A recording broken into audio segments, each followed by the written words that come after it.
अंग्रेजी शब्द हिस्ट्री की उत्पत्ति।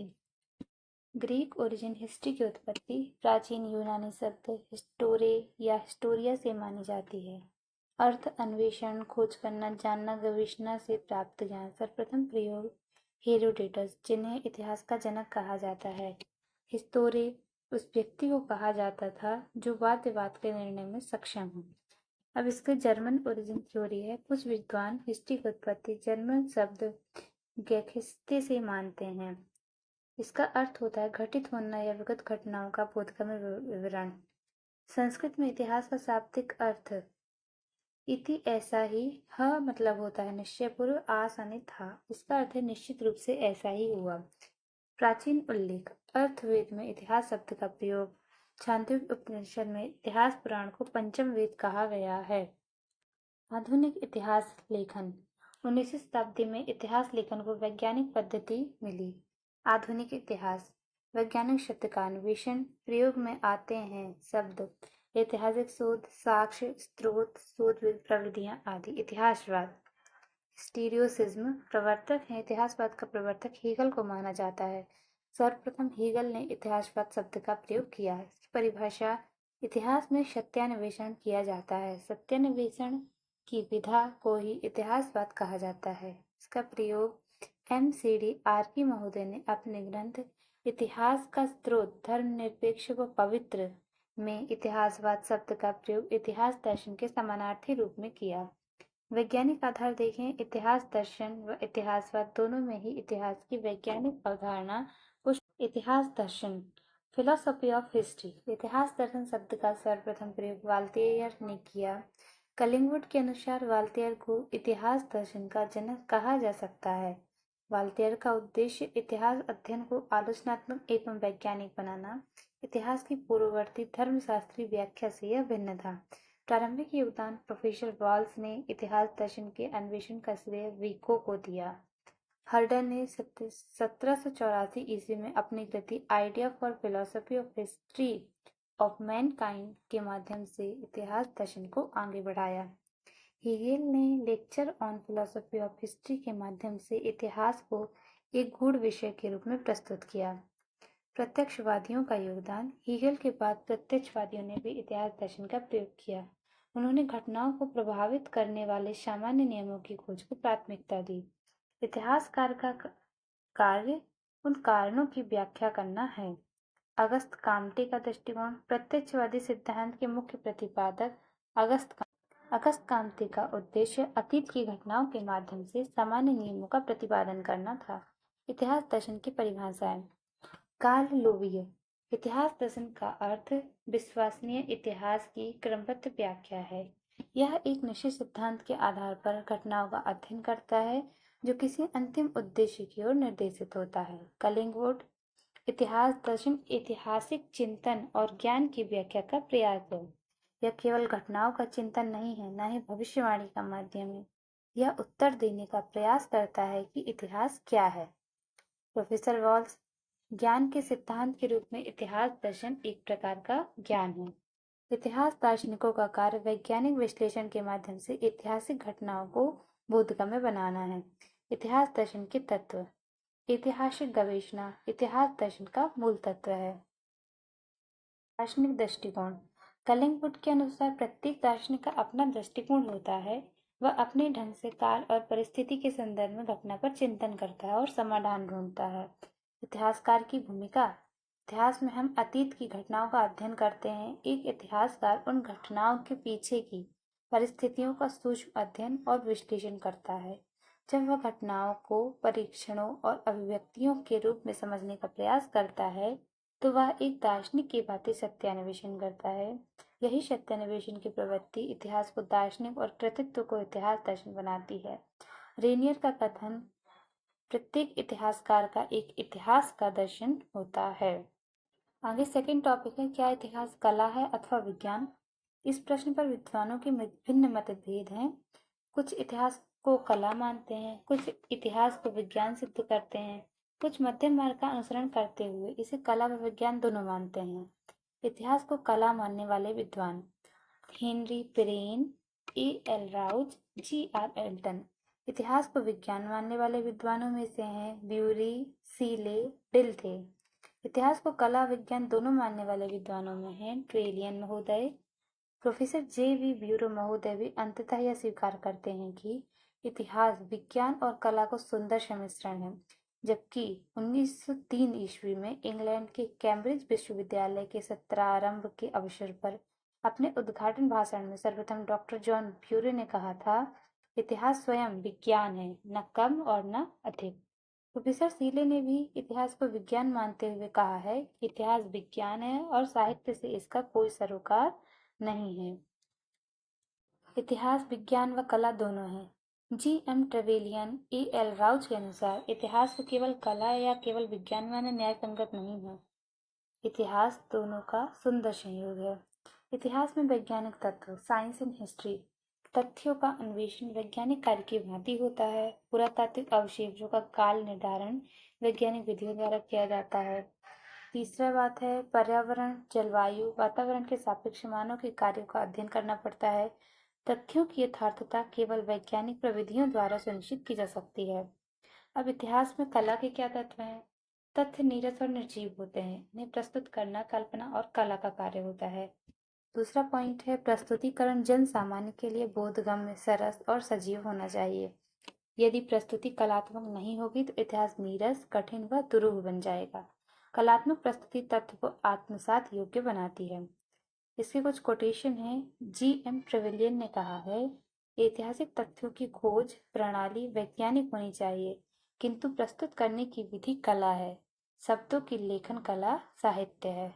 जी.आर. एल्टन, इतिहास लेखन को वैज्ञानिक विधियों से परिष्कृत करने के बावजूद प्रस्तुतिकरण व व्याख्या में कलात्मक शैली की नितांत आवश्यकता है। ए.एल. राउच, वैज्ञानिक प्रणाली द्वारा इतिहास लिखा जाता है, लेकिन उनका सृजन एक कला है। कार्ल पियर्सन कहते हैं, कलात्मक शैली को भी विज्ञान का अभिन्न अंग माना गया है, क्योंकि कला से ज्ञान को दक्षता मिलती है। तीसरा टॉपिक है इतिहास का विस्तार क्षेत्र। इसमें हम राजनीतिक, सामाजिक, आर्थिक क्षेत्र देखते हैं। राजनीतिक इतिहास में है मानव की राजनीतिक गतिविधियों के अध्ययन को इतिहास की जिस शाखा में रखा जाता है उसे राजनीतिक इतिहास कहा जाता है। इसमें मानव के समस्त राजनीतिक क्रियाकलाप सम्मिलित होते हैं। अरस्तु ने राजनीतिक क्रियाकलाप को विशेष महत्व दिया है। राजवंश महापुरुषों का अध्ययन। राजनीतिक इतिहास में राजवंशों के उत्थान पतन का अध्ययन होता है। साथ ही उन ऐतिहासिक महापुरुषों के जीवन दर्शन व क्रियाकलाप का भी अध्ययन होता है जिन्होंने इतिहास को दिशा दी। प्रमुख राजनीतिक व्यक्तित्व विशेष परिप्रेक्ष्य में Machiavelli, Rousseau, Voltaire, Napoleon, Hitler, Sikandar. भारतीय परिप्रेक्ष्य में अशोक, अकबर, चाणक्य, महात्मा गांधी। राजनीतिक संस्थाएं और समाज राजनीतिक संस्थाएं समाज का रंगमंच है जहां महापुरुष अपने कार्यों को प्रदर्शित करते हैं। ए.एल. राउज ने इन्हें इतिहास की रीढ़ कहा है। प्रारंभिक इतिहासकार और राजनीतिक इतिहास। प्रारंभिक इतिहासकारों ने राजनीतिक इतिहास लेखन पर विशेष बल दिया, जैसे कि थियोसिडीज, गिबन, मैकाले आदि। वर्तमान में राजनीतिक इतिहास की स्थिति। वर्तमान में यह विचार प्रचलित हो चुका है कि केवल राजा रानी, सामंत और दरबारियों का इतिहास पर्याप्त नहीं है। आज सामाजिक और आर्थिक इतिहास को अधिक महत्व दिया जा रहा है। जन सामान्य की भूमिका का महत्व। इतिहास में जन सामान्य की भूमिका एवं बलिदान को सम्मिलित करना अत्यंत आवश्यक है। उदाहरण, सविनय अवज्ञा आंदोलन में दांडी मार्च के दौरान महात्मा गांधी के 78 अनुयायियों की भूमिका। दूसरा, 1857 की क्रांति में सैनिकों एवं जनसाधारण का योगदान। 1911 में चीनी क्रांति में डॉक्टर सन यात सेन के समर्थकों की भागीदारी। राहुल सांस्कृत्यायन का दृष्टिकोण। उन्होंने अमवारी सत्याग्रह तथा असहयोग आंदोलन में भाग लिया। उन्होंने जिनका मैं कृतज्ञ और मेरे असहयोग के साथी जैसी कृतियां लिखी। किसने लिखी हैं? राहुल सांस्कृत्यायन। उनके इतिहास लेखन का मूल उद्देश्य समाज और जनता के हितों से जुड़ा हुआ था। वे इतिहास को केवल राजाओं और दरबारियों की कहानी मानने के विरोधी थे। उनकी कृति मानव समाज इसका प्रमाण है। राजनीतिक इतिहास बनाम सामाजिक आर्थिक इतिहास। आज के युग में सामाजिक, आर्थिक एवं जन सामान्य के इतिहास का महत्व बढ़ा है, परंतु राजनीतिक इतिहास की प्रासंगिकता बनी हुई है, विशेषकर जब वह सामाजिक संदर्भ में रचा जाए। प्राचीन समय में राजनीतिक इतिहास का वर्चस्व। उस समय दरबारी इतिहासकारों की प्रधानता थी जो अपने नरेशों के यशोगान में लिप्त रहते थे। उदाहरण हरिसेन की प्रिया प्रशस्ति, बाणभट्ट का हर्षचरित, गुलबदन बेगम का हुमायूंनामा, अबुल फजल की आईन अकबरी। आधुनिक इतिहास लेखन की प्रवृत्ति। आधुनिक इतिहासकार स्वतंत्र रूप से इतिहास लेखन कर रहे हैं। अब वे गैर राजनीतिक पक्षों पर अधिक ध्यान दे रहे हैं। आर्थिक इतिहास। जीएम क्लार्क के अनुसार आधुनिक युग में आर्थिक इतिहास को इतिहास के विस्तृत क्षेत्र में उच्च स्थान प्राप्त है। यह समाज की आर्थिक आवश्यकताओं से जुड़ी समस्त बातों को समाहित करता है। मार्क्सवादियों ने सबसे पहले यह पहचाना कि आर्थिक आवश्यकताएं समाज के आचरण की जड़ होती हैं। आर्थिक परिस्थितियां मानव के कार्य व्यवहार, राज्य, समाज और संस्कृति के उत्थान पतन को प्रभावित करती हैं। आज के युग में आर्थिक इतिहास लेखन को विशेष महत्व दिया जा रहा है। आर्थिक इतिहास का विकास और प्रमुख योगदानकर्ता। 19वीं शताब्दी को आर्थिक इतिहास के विकास का युग माना गया है। एडम स्मिथ की कृति द वेल्थ ऑफ नेशन ने फ्रांस के अर्थशास्त्रियों को प्रभावित किया। जर्मन प्रोफेसर हिरेन का भी उल्लेखनीय योगदान रहा। जर्मनी में व्यापारिक विवादों से German school of historical economics की स्थापना हुई। औद्योगिक क्रांति ने आर्थिक इतिहास में रुचि को और बढ़ाया। प्रमुख योगदानकर्ता में हैं Rogers, Ashley, Comte, Buckley, Karl Marx. विशेष रूप से कार्ल मार्क्स की व्याख्या ने वैश्विक ध्यान आकर्षित किया। जर्मन अर्थशास्त्रियों ने आर्थिक विकास और सामाजिक परिवर्तन के संबंध में प्रकाश डाला। आर्थिक इतिहास का प्रारंभिक स्वरूप। शुरुआत तब मानी जाती है जब आदिम मानव ने अपने आवश्यकताओं की पूर्ति के लिए आजीविका के साधनों की खोज शुरू की। प्रमुख चरण आखेट एवं खाद्य संग्रह, पशुपालन, कृषि, व्यापार, आजीविका के साधन, उद्योग, यातायात, भू राजस्व। साम्राज्यों के उत्थान पतन में आर्थिक इतिहास की भूमिका इतिहासकारों के शोध का प्रमुख विषय बन चुकी है। प्रारंभिक इतिहासकार एवं उनका योगदान। R.H. टॉनी व एलिन पावर आर्थिक इतिहास लेखन की शुरुआत की। औद्योगिक क्रांति और रूसी क्रांति के बाद आर्थिक इतिहास लेखन को गति मिली। भारतीय परिप्रेक्ष्य में आर्थिक इतिहास लेखन। प्राचीन Bharat. D.N. Jha, economy and society in early India, issues and paradigm. S.K. गैती, economics life in the northern India in the Guptas period. मध्यकालीन भारत में Ray Chaudhuri, Tapan Ray, Irfan Habib. Cambridge economic history of India volume 1, 1200 से 1750। Shireen Moosvi, economics of the Mughal empire, a statistical study, 1987। आधुनिक भारत। रजनी पामदत्त, आज के Bharat. R C Dutt, economic history of India in the Victorian age. Dadabhai Naoroji, poverty and unBritish rule in India, 1901। M.G. Ranade, essay on Indian economics. Bipin Chandra Rai, rise and growth of economic nationalism in India. Sabyasachi Bhattacharya एवं गिरीश मिश्र, आधुनिक भारत का आर्थिक इतिहास। निष्कर्ष। वर्तमान में वैश्विक अर्थव्यवस्था के अस्तित्व के चलते आर्थिक इतिहास लेखन की ओर लोगों का रुझान बढ़ा है। आर्थिक इतिहास अब केवल ऐतिहासिक अध्ययन नहीं बल्कि आधुनिक समस्याओं के विश्लेषण का एक आधार बन चुका है। यह युग आर्थिक इतिहास के महत्व को स्पष्ट रूप से रेखांकित करता है। धार्मिक इतिहास। धर्म का कार्य।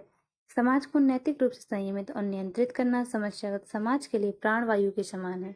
धार्मिक इतिहास की परिभाषा। वह इतिहास जो मानव की धर्म संबद्ध जिज्ञासा और धार्मिक गतिविधियों का लेखा जोखा रखता है। धार्मिक घटनाओं का ऐतिहासिक विकास पर प्रभाव। भारत धार्मिक इतिहास का वैश्विक केंद्र। भारत ने प्राचीन काल से आध्यात्मिक नेतृत्व किया। वेद, पुराण, ब्राह्मण, भगवद गीता आदि धार्मिक ग्रंथों का ऐतिहासिक महत्व से शंकराचार्य ने गीता पर भाष्य लिखकर तत्व ज्ञान को पुनः स्पष्ट किया। महात्मा गांधी और स्वामी विवेकानंद दोनों ने गीता का आध्यात्मिक शक्ति को स्वीकारा। धार्मिक इतिहास लेखन के प्रमुख क्षेत्र। बौद्ध धर्म। गोविंद चंद्र पांडे, बौद्ध धर्म के विकास का इतिहास। आचार्य नरेंद्र देव, बौद्ध धर्म दर्शन। राहुल संस्कृतायन, बौद्ध दर्शन। कुआंग चाउ सियांग, चीनी बौद्ध धर्म का इतिहास। जैन धर्म। U.D. Barodia, history and literature of Jainism. Islam धर्म में राहुल संस्कृतायन, इस्लाम धर्म का इतिहास। Tarachand, the influence of Islam on Indian culture. K.N. Nizami, some aspect of religion and politics India during the 13th century. J. Arvery, Doctrine of the Sufism. भक्ति आंदोलन। D.H. Viscott, Kabir and the Kabir Path, पंथ, भक्ति कबीर, कबीर नानक आदि। हिंदू धर्म और नवांदोलन, Swami Gambhirananda, history of the Ramakrishna Math and mission, Romain Rolland, the life of Vivekananda and the universal gospel. Lajpat Rai, Arya Samaj, M G. Ranade, religious and social reform. यूरोपीय परिप्रेक्ष्य में धार्मिक इतिहास, पुनर्जागरण और धर्म सुधार आंदोलन को धार्मिक इतिहास लेखन का स्वर्ण काल माना गया है। कैथोलिक और प्रोटेस्टेंट इतिहासकारों ने इस क्षेत्र में उल्लेखनीय योगदान दिया। प्रमुख धार्मिक आंदोलनों का ऐतिहासिक महत्व, 6ठी शताब्दी ईसा पूर्व बौद्ध और जैन धार्मिक आंदोलन, मध्यकाल भक्ति आंदोलन, सुप्रभात, 19वीं शताब्दी धार्मिक नवजागरण, आर्य समाज, रामकृष्ण मिशन आदि। धार्मिक इतिहास की समकालीन प्रासंगिकता, बौद्ध जैन धर्म आज भी प्रासंगिक सिद्धांत प्रदान करते हैं। आर्य समाज ने जातिगत भेदभाव को मिटाने में योगदान दिया। कबीर नानक की शिक्षाएं हिंदू मुस्लिम सौहार्द की दिशा में अत्यंत प्रभावी हैं। धार्मिक इतिहास मानव के नैतिक, आध्यात्मिक, सामाजिक विकास के लिए अनिवार्य है। संवैधानिक इतिहास, जैसे धार्मिक इतिहास आध्यात्मिक दिशा देता है, वैसे ही संवैधानिक इतिहास समाज को नैतिक रूप से नियंत्रित करता है। यह इतिहास की एक वस्तुनिष्ठ नियम आधारित स्वरूप है। इसका संबंध राजनीतिक इतिहास से है, लेकिन यह कानून एवं संस्थागत विकास पर केंद्रित होता है।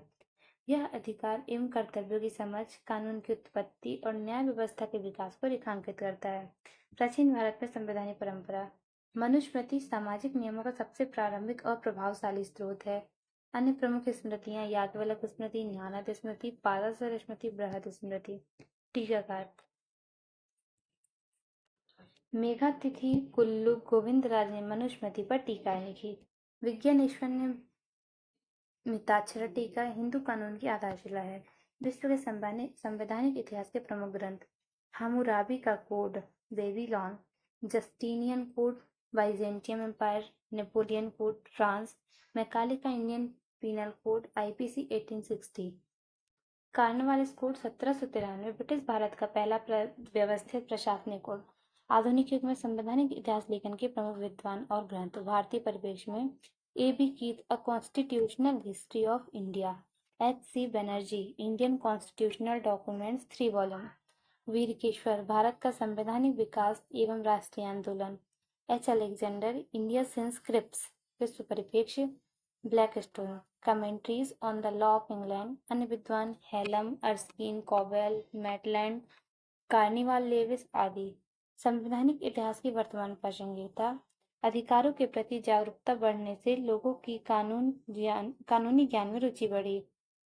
कर्तव्यों की समझ और नैतिक नागरिकता के लिए यह इतिहास आवश्यक है। लोकतांत्रिक प्रणाली को समझने व सशक्त करने में सहायक। इतिहासकारों ने संवैधानिक विकास को समझने के लिए इसे एक स्वतंत्र अध्ययन विषय के रूप में विकसित किया है। राष्ट्रीय इतिहास, राष्ट्रीय इतिहास से आशय उस इतिहास से है जो संपूर्ण राष्ट्र की सांस्कृतिक, राजनीतिक, सामाजिक और बौद्धिक यात्रा को प्रतिबिंबित करता है। इसका उद्देश्य देश के नागरिकों में एकता, देशभक्ति और अतीत के प्रति गौरव की भावना का विकास करना।